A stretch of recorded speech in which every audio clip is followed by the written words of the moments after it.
In this scenario, they have no interest. None whatsoever. How long before the Kyle Rittenhouse situation, that night, did it come out that he was a white supremacist or tied to militia? Right now, they have the police scanner audio. Yeah.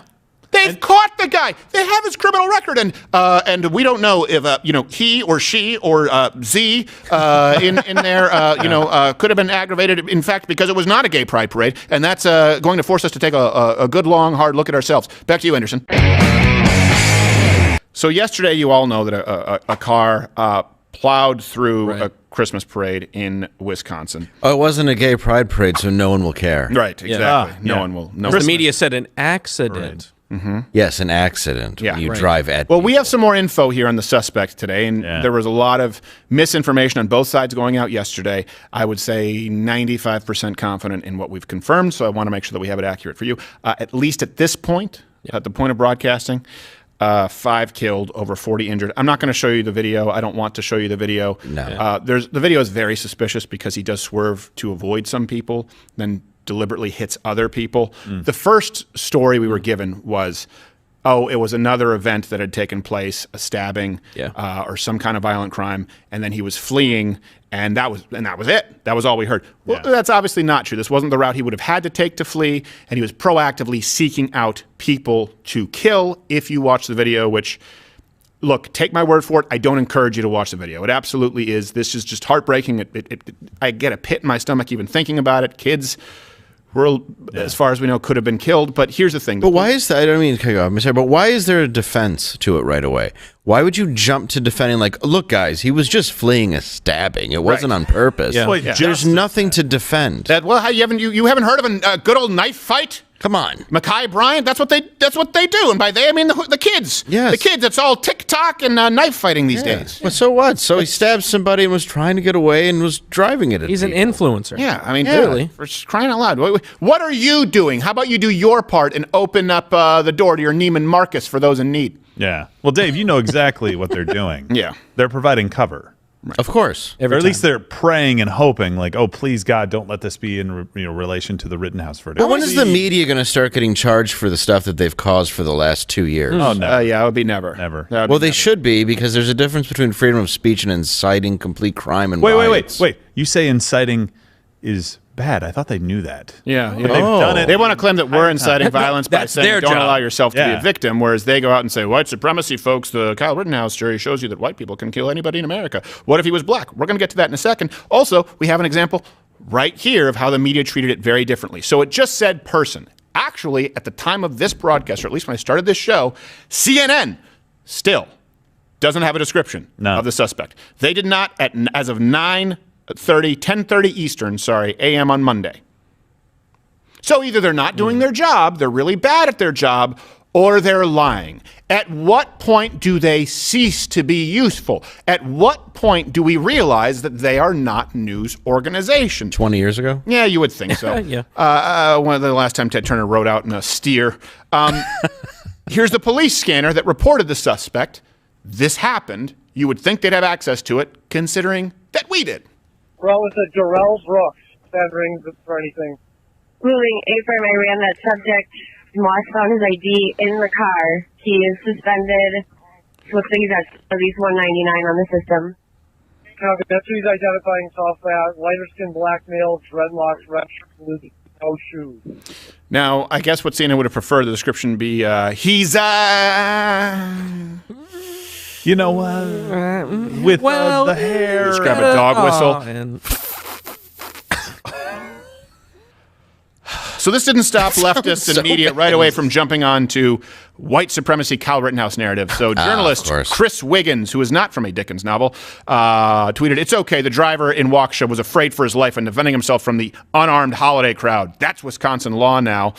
Actor, that's awesome to say. Yeah, actor Angela Belcamino said the driver from the incident in Waukesha will claim self-defense. It's just the new normal. Writer Janice Hoff, have we learned what color the driver was so right-wing media can decide if running people over at Christmas parade was terrorism, mental illness, or someone acting in perceived self-defense? Okay, Look. Do you not understand? We cannot find common ground if you don't realize the difference between Kyle Rittenhouse cleaning up graffiti, providing medical care, and then being chased down by pedophiles, girlfriend beaters. I can't say wife beater because they don't put a ring on it. And serial criminals only shooting people who violently attacked him or tried to kill him, and somebody who deliberately plows through innocent women and children at a parade. Do we honestly want to act as though if you act like the only differentiator is race, you're a racist? And this is the prime. Look, let me put a fine point on this. The biggest problem that we have today, the biggest problem that we have with our media, is that it is intensely racist. Absolutely. Yes. They are intensely racist. I do mean anti-white as a general rule. And I'm not someone who goes around and says, I'm proud to be white because I didn't do anything to be white. I'm not proud of my skin color. I'm not ashamed of my skin color. It's sort of a neutral, it's not a character point. They definitely have a bias against white people, and more importantly, they see everything through the prism of race. If the only difference you see between a Kyle Rittenhouse and this is race, you are a racist, and everyone in mainstream media, this is how they replied, with the exception of Fox News and a few places like that. Yeah. How did they all get it wrong? How does CNN not have it up now, at least 15 minutes ago? Darrell Brooks Jr. was released, just to be clear, this goes back to the looting problem, on a $1,000 bond 2 days ago for domestic abuse and bail jumping. He's also a registered sex offender. And just in case you won't see this on CNN, MSNBC, any of these places, believe your lying eyes and ears, here he is explaining the charges. By the way, like the wet bandits, incriminating himself on video. And then as soon as we fall out, all of a sudden now I'm a pedophile. Let me explain that. 10 years ago, 2006, I caught a case with my oldest daughter's mama. Yes, my baby mama. She's from Oakland. I was busting moves in Nevada. What does that mean? I meet the bitch. She says she want to get down, so I'm pimping on the bitch. It's a great hat. Nevada. You know what I'm saying? I get cracked. You know what I'm saying? I didn't know the bitch was 16 at the time. She gave a statement to the police and told them, yeah, she was hoeing, that I was pimping, and that winner, man. What a winner. That I didn't know that. Okay. Monday motivation. I didn't know the bitch was 16. Yeah. Jesus. Guys, is that a legal defense? I think so. She was 15. I don't know. What am I supposed to do? Card every bitch? So, by the way, media hasn't done any digging. Now, people are wondering if there's a motivation here because it seems like a targeted attack. Yeah. His social media is full of pro-Black Lives Matter, which I define as a domestic terrorist group, and anti-Kyle Rittenhouse. Can we at this point? He tweeted a photo of a MAGA hat that said, wire Kanye's mouth shut again. All caps. I don't know if that's the name of an album. That's too wordy. Facebook, it read, religion is white supremacy. That's good. I mean, come on, for crying! They still don't have it up at CNN. Look, why is this story being buried? Look, right now they're talking about it. Right now, let's bring it up on CNN. Right now, let's see if they mention the guy. Within at least 2 feet, I could have touched the car going by. Was the guy white or black? He threw his child out of the way. I'm getting tired of this accent. Natasha Chen joins us now from the scene in Waukesha. Just a little bit. Natasha, what offense. more are we learning? We go now live in Waukesha to the Avery family. Yeah? It does take the seriousness out of it. I don't know what happened there with Teresa Halbach at the parade. But the police really wouldn't answer any questions about what role that person played or anything that person said to them when he or she was taken into custody. Wait, he or she? He or she? Come on, really? Moderately Asian reporter Natasha Chen. Do you not know if it's a he or a she, or is this just your gender bending bullshit where you don't want to? Did you say he when you spoke with him? He was like, that's some bullshit. I am non-binary. What happened? He or she? Did you guys see this? Girl. Did everyone just see this in real time? They have a hit list here of information, and it doesn't include the guy. Wow, at all? Not at all. We don't have any information. Could you imagine this reporting 15 years ago? I know. Well, it probably did happen. We just weren't able to fact check it. That's the issue. Yeah, it forces us to question every single story that we thought we knew because.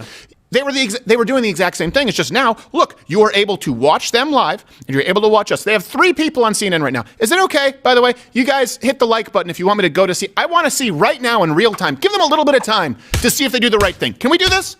I think so. Because they've got 3 people. Let's see. If a single one of them, again, we have his information. We know what crimes he's committed. We know when he got out on bail 2 days ago and for which crimes. His name is Darrell Brooks Jr. Let's see if anyone says it. what compelled this person to drive their car at that rate of speed to a crowd of people, gathered to celebrate the holidays. It's just confounding. But we're not going to get an answer to that right away. Certainly you already not have until law enforcement feels more comfortable sharing some of those details. We've heard different reporting this morning that he may have been. Well, I guess we'll never know what happened on that mysterious Thanksgiving Eve. Corroborated that. Yeah, we do have the guy in custody. There is a person of interest. Do you mean when you reach through the driver's side window and pull him out? Yeah, the guy. Yeah. Well, he's an just call him person. that. He's not interesting at all. It's not the Dos Equis prick. Some of the folks that that he passed, at least initially, which is not what you typically see when someone attacks a large crowd with a vehicle. Unless he's aiming for specific people. They're running defense on him. Again, he just defended him. He just did. He just defended him. Well, we don't know if one of, to be fair, Prosciutto, we don't know if one of those bitches owed him money. So we will wait for more information. She was 15. Yes, my point still stands. Bitch could have owed him money. We did see some changes, right, after other incidents had happened where vehicles were used as weapons. There's also, the fact that more people are. Do you need any more proof that media is useless? I mean, we've already gone through comedy is useless because they want to be media, and media is useless because they're spineless pieces of garbage. Well, they're hilarious. Well, if you guys go back to the Trayvon Martin case, where not only did the president come out and say, if I had a son, he would look like Trayvon Martin, but I believe, was it NBC or ABC who played like an edited clip and made it a race thing by saying, oh, he's black. And it was like they left out the part right there where they said, is he white, Hispanic, black? And he was just responding. Zimmerman was just responding to the question. And you know what? We can probably bring this up. You mean the Mexican white supremacist? Yeah. The Mexican white supremacist. Maybe the Mission Control can bring this up. I was doing an interview with Russia Today, and I was doing it from my parents' house at that point on Skype. And as they were interviewing me, I said, and let me guess, you're probably going to run that photo of a 14-year-old Trayvon Martin, and they didn't have time to change it. It was on as I was saying it, and I couldn't see anything. But that's not really the argument people are bringing here. Just like you guys decided to show the picture of Trayvon Martin, I don't know why the picture is several years old, whereas the Zimmerman picture is only his mugshot. This man hasn't seen a trial. He's been convicted guilty by the American public. Spike Lee and Roseanne Barr publicly tweeting his address. Right there. That's good. Right there in the production studio, someone's going, fuck! I've always said there is no neutral media. No. Can you guys comment to those who are watching, of course, in archive? What purpose does media serve? Honestly, what purpose propaganda, especially a 24-hour news cycle? Look, inciting riots. It used to be if you had the news at 7 or whatever time they would have it, news at 11, whatever it is, news at 5, however often they would have it. I think 4 times a day is about what they would have it, 3 or 4. They used to recap it so you knew what was going on. The whole idea behind 24-hour news was it could actually be proactive if there's a chase going on, if there's a manhunt going on. In this scenario, they have no interest, none whatsoever. How long before the Kyle Rittenhouse situation, that night, did it come out that he was a white supremacist or tied to militia? Right now, they have the police scanner audio. Yeah. They've caught the guy. They have his criminal record, and we don't know if he or she or Z in there could have been aggravated. In fact, because it was not a gay pride parade, and that's going to force us to take a good long hard look at ourselves. Back to you, Anderson. Yeah, they have eyewitnesses. They have videotape of all of this. They had people just on saying I was within 2 feet. I could have reached out and grabbed the guy. Yeah. You couldn't give a description. He or she. Listen, hold on. It doesn't matter if this guy was black or white, unless it fits a narrative for them. Right. If it fits the narrative, that's what we're talking about. Guy that you have to be afraid of, which is what you're all being told right now. If it's a black guy, they don't want to offend anybody, and so they'll just cover that right up. Just and like it wouldn't be so important if they didn't. Yeah, school shooter, absolutely, though. He's right. He's 100% right. They did that same thing. By the way, we got this chat from Zach French. Please shout out that Waukesha Memorial Hospital has put out an urgent request for blood donations. Absolutely. And the city of Waukesha has also tweeted out about a community fund. Yeah. Great. I'd give you my blood, but you'd die instantly. Yes. Watch Louder with Crowder live, Monday through Thursday, 10 a.m. Eastern.